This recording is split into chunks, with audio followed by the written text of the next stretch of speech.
వినుకొండకు దగ్గరలో వడ్డిగుంట అనే గ్రామం ఉంది. ఆ గ్రామానికి ఆ పేరు రావటం వెనుక ఒక విశ్వబ్రాహ్మణ వీర వనిత యొక్క చరిత్ర ఉంది. ఆ చరిత్ర ఏంటి అనేది మనం ఈరోజు తెలుసుకుందాం.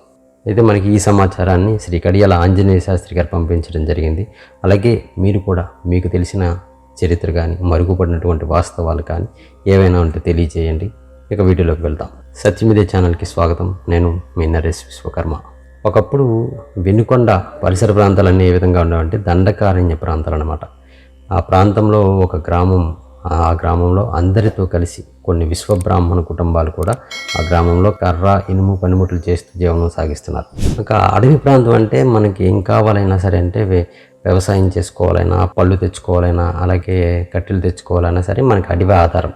అలా ఆ గ్రామస్తులు ఏం కావాలైనా సరే అడవి మీద ఆధారపడి ఉండేవారు. అలా అడవికి వెళ్ళినప్పుడు ఒకరోజు అప్పుడే ఈనినటువంటి పులి పిల్లలు చూస్తారు.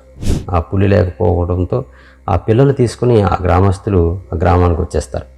తర్వాత ఆ పులులు తమ పిల్లలు కనిపించకపోవడంతో వాటిని వెతికి అక్కడ వచ్చినటువంటి ఆ గ్రామస్తుల యొక్క వాసనను పసిగట్టి అవి రాత్రి సమయంలో ఆ గ్రామంలోకి ప్రవేశిస్తాయి.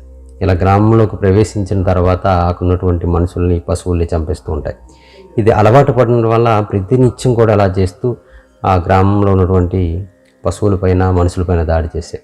వీటికి భయపడి చాలామంది ఆ గ్రామాలను ఖాళీ చేసి పక్క గ్రామాలకు వెళ్ళిపోయేవారు. అలా అక్కడ ఉన్నటువంటి విశ్వబ్రాహ్మణ కుటుంబాలు కూడా ఖాళీ చేయాల్సి వచ్చినటువంటి సమయంలో ఒక విశ్వబ్రాహ్మణ కుటుంబంలో ఒక ఆడపడుచు 9 నెలలు నిండి ఒక బిడ్డను ప్రసవిస్తుంది. ఆమె ఏమంటుందంటే, నేను చిన్న బిడ్డతో నేను రాలేను, మీరేం చేస్తారంటే నాకు ఒక పెద్దబాడిసి నూరి నాకు ఇచ్చి మీరందరూ కూడా వెళ్ళండి. పుళ్ళు వస్తే వాటి అంతమో నా అంతమో తేల్చుకుంటాను. నేను నా బిడ్డ పోతే మన కుటుంబానికి నష్టం, కానీ వాటి పీడ కనుక విరగడైతే గ్రామం అంతా కూడా సుఖంగా ఉంటుంది అని ధైర్యంగా పెద్దబాడిసికు పదును పెట్టించి గ్రామస్తులంతా కూడా భయపడి పక్క గ్రామాలకు వెళ్ళిపోయినా సరే ధైర్యంగా తలుపులు వేసుకుని ఆ చంటి బిడ్డను చూసుకుంటూ ఉంటుంది. సమయం రానే వస్తుంది. అర్ధరాత్రి అవుతుండగా పెద్ద పులులు 2 గాండ్రింపులతో ఊళ్ళోకి వస్తాయి.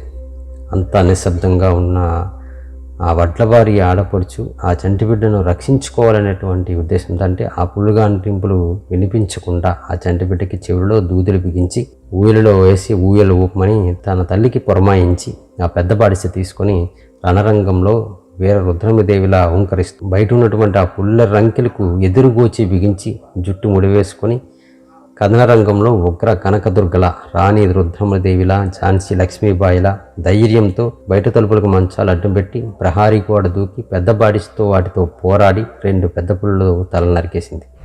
మిగతా 2 కూడా గాయపరిచి పెద్ద కేకలు వేయడంతో 2 పుళ్ళు కూడా, మిగిలిన 2 పుళ్ళు కూడా పారిపోతాయి.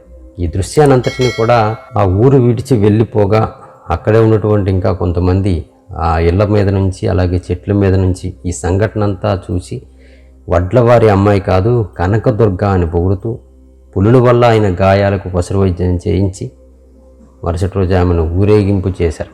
పులుల బారి నుండి కాపాడినటువంటి గుంట ఈ వడ్లవారి గుంట. ఇది నిజమైనటువంటి వడ్డిగుంట వారి చరిత్ర. ఈ విధంగా ఆ గ్రామానికి వడ్లగుంట అనేది అలా వడ్డిగుంటగా మారి ఆ పేరు అనేది ఆ గ్రామానికి ఉందన్నమాట. చూశారు కదండి, ఆ గ్రామానికి ఆ వడ్డిగుంట అనే పేరు ఎలా వచ్చింది, ఆ పేరు వెనుకున్నటువంటి విశ్వబ్రాహ్మణ వీర వనిత యొక్క చరిత్ర ఈ వీడియో ద్వారా మీరు తెలుసుకున్నారని ఆశిస్తున్నాను. ఈ వీడియో మీకు ఎలా అనిపించింది కింద కామెంట్ చేయండి. అలాగే మీకు తెలిసిన వారికి, మీకు తెలిసిన గ్రూపుల్లో వీడియోని షేర్ చేయండి. మరిన్ని వీడియోస్ కోసం ఈ ఛానల్ చూడడం మర్చిపోకండి.